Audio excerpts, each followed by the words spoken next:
Mga babaeng tumutulong kay Jesus. Pagkatapos, nilibot ni Jesus ang mga bayan at mga nayon ng Galilea. Nangaral siya ng magandang balita tungkol sa paghahari ng Diyos. Kasama niya ang 12 apostol at ilang babaeng pinagaling niya sa sakit o pinalaya sa masasamang espiritu. Kabilang dito si Maria na taga Magdala, na pinalaya niya mula sa 7 masasamang espiritu. Si Juana na asawa ni Cuza, nakatiwala ni Herodes, si Susana at marami pang iba. Ang mga babaeng ito ay tumutulong sa mga pangangailangan ni na Jesus mula sa mga ari-arian nila. Ang talinghaga tungkol sa manghahasik. Isang araw, nagdatingan ang maraming tao mula sa iba't ibang bayan at lumapit kay Jesus. Ikinuwento niya sa kanila ang talinghaga na ito. May isang magsasakang naghasik ng binhi. Sa kanyang paghahasik, may mga binhing nahulog sa tabi ng daan. Natapakan ito ng mga dumadaan at tinuka ng mga ibon. May mga binhi namang nahulog sa mabatong lugar. Tumubo ang mga ito, pero madaling nalanta dahil sa kawalan ng tubig. May mga binhi namang nahulog sa lupang may matitinik na damo. Sabay na tumubo ang mga binhi at mga damo. Pero sa bandang huli ay natakpan ng mga damo ang mga tumubong binhi. Ang iba na may nahulog sa mabuting lupa. Tumubo ang mga ito at namunga ng napakarami. Pagkatapos, sinabi ni Jesus, "Kayong mga nakikinig, dapat nyo itong pag-isipan."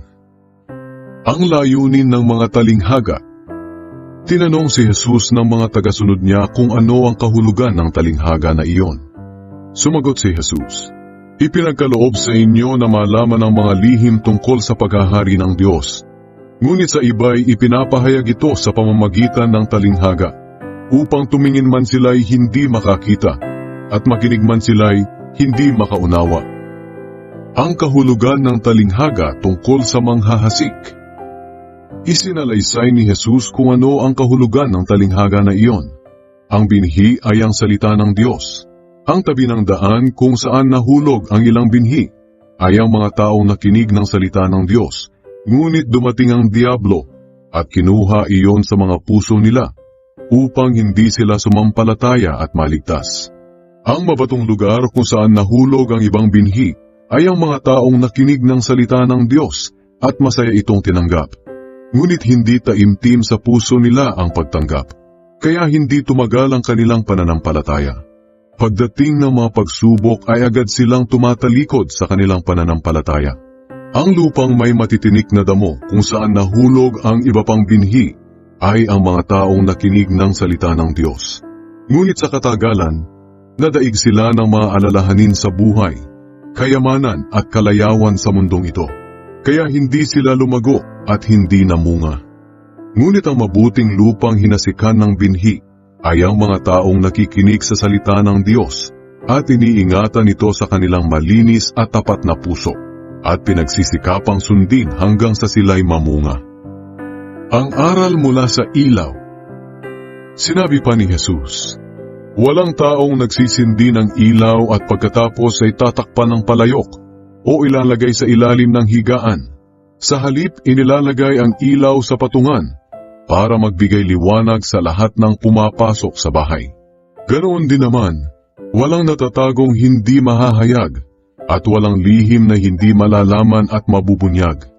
Kaya makinig kayong mabuti sa sinasabi ko, dahil ang taong sumusunod sa narinig niyang katotohanan ay bibigyan pa ng pangunawa. Ngunit ang taong hindi sumusunod sa katotohanan, kahit ang inaakala niyang nauunawaan niya, ay kukunin pa sa kanya." Ang ina at mga kapatid ni Jesus. Ngayon, pinuntahan si Jesus ng kanyang ina at mga kapatid. Pero hindi sila makalapit sa kanya dahil sa dami ng tao. Kaya may nagsabi kay Jesus, "Nasa labas po ang inyong ina at mga kapatid, at gusto kayong makita." Sumagot si Jesus, "Ang mga nakikinig at sumusunod sa salita ng Diyos, ang siya kong ina at mga kapatid." Pinatigil ni Jesus ang malakas na hangin at alon. Isang araw, sumakay ng bangka si Jesus kasama ang mga tagasunod niya. Sinabi niya sa kanila, "Tumawid tayo sa kabila ng lawa." At ganoon nga ang ginawa nila. Nang naglalayag na sila, Nakatulog si Jesus. Maya-maya'y lumakas ang hangin at pinasok ng maraming tubig ang bangka nila. Kaya nalagay sila sa panganib. Nilapitan si Jesus ng mga tagasunod niya at ginising. Guro! Guro! Lulubog na tayo! Bumangon si Jesus at pinatigil ang malakas na hangin at ang malalaking alon. Tumigil ang mga ito at biglang kumalma ang panahon. Pagkatapos, tinanong ni Jesus ang mga tagasunod niya, nasaan ang pananampalataya ninyo? Namangha sila at natakot, at nag-usap-usap. Sino kaya ito? Kahit ang hangin at ang alon ay inuutusan niya at sinusunod siya. Pinagaling ni Jesus ang taong sinaniban ng masamang espiritu. Nagpatuloy sila sa paglalayag hanggang sa makarating sila sa lupain ng Geraseno na katapat ng Galilea. Pagkababa ni Jesus sa bangka, sinalubong siya ng isang lalaking taga-roon na sinasaniban ng masasamang espiritu. Matagal na itong walang suot na damit at ayaw tumira sa bahay kundi sa mga kuwebang libingan. Nang makita niya si Jesus, sumigaw siya at lumuhod sa harapan ni Jesus. At sinabi niya ng malakas, ano ang pakialam mo sa akin, Jesus na anak ng kataas-taasang Diyos? Nakikiusap ako sa iyo, huwag mo akong pahirapan. Sinabi niya ito dahil inutusan ni Jesus na lumabas ang masamang espiritu sa kanya. Matagal na siyang sinasaniban ito.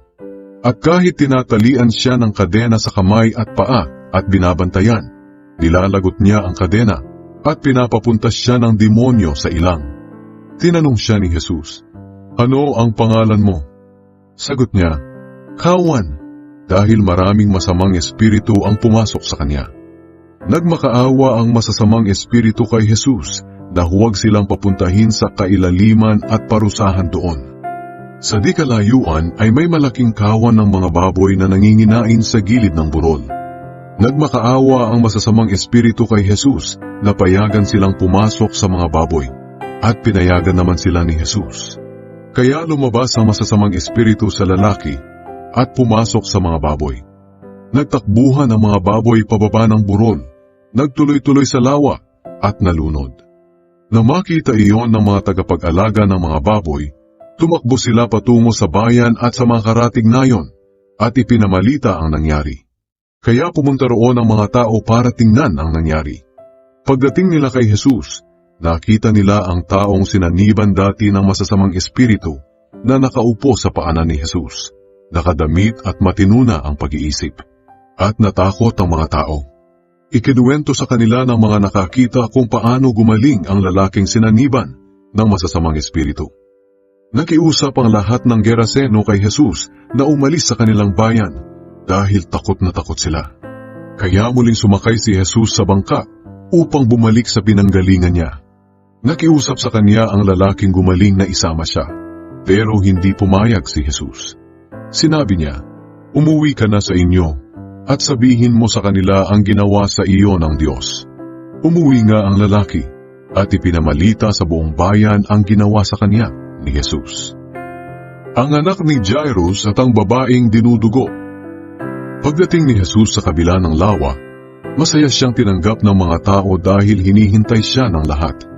Dumating naman ang isang lalaking namumuno sa sambahan ng mga Hudyo na ang pangalan ay Jairus. Lumuhod siya sa harap ni Jesus at nakiusap na kung maaari ay pumunta siya sa bahay niya dahil naghihingalo ang kaisa-isa niyang anak na babae na 12 taong gulang. Habang papunta si Jesus sa bahay ni Jairus, nagsisiksikan sa kanya ang mga tao. May isang babae roon na 12 taon nang dinudugo at hindi mapagaling ng kahit sino. Naubos na lahat ang mga ari-arian niya sa pagpapagamot. Nang makalapit siya sa likuran ni Jesus, hinipo niya ang laylayan ng damit ni Jesus at biglang tumigil ang kanyang pagdurugo. Nagtanong si Jesus, sino ang humipo sa akin? Nang walang umamin, sinabi ni Pedro, Guro, alam niyo naman po na napapaligiran kayo ng maraming taong nagsisiksikan papalapit sa inyo. Pero sinabi ni Jesus, may humipo sa akin dahil naramdaman kong may kapangyarihang lumabas sa akin. Nang malaman ng babae na hindi pala lihim kay Jesus ang ginawa niya, lumapit siyang nanginginig sa takot at lumuhod sa harap ni Jesus. Pagkatapos, sinabi niya sa harapan ng lahat kung bakit niya hinipo si Jesus at kung paanong gumaling siya kaagad. At sinabi sa kanya ni Jesus, "Anak, pinagaling ka ng iyong pananampalataya. Umuwi kang mapayapa." Habang kausap pa ni Jesus ang babae, dumating ang isang lalaki galing sa bahay ni Jairus. Sinabi niya kay Jairus, "Patay na po ang anak ninyo. Huwag niyo nang abalahin ang guro." Nang marinig iyon ni Jesus, sinabi niya kay Jairus, "Huwag kang matakot. Manampalataya ka lang at mabubuhay siyang muli."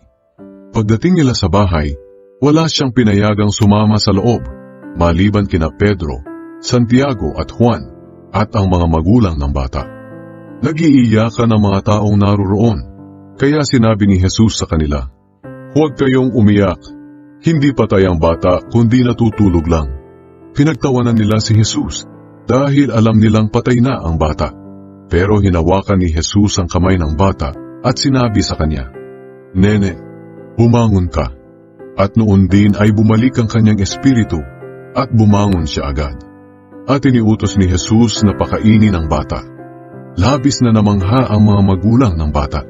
Pero pinagbilinan sila ni Jesus na huwag sabihin kaninuman ang nangyari.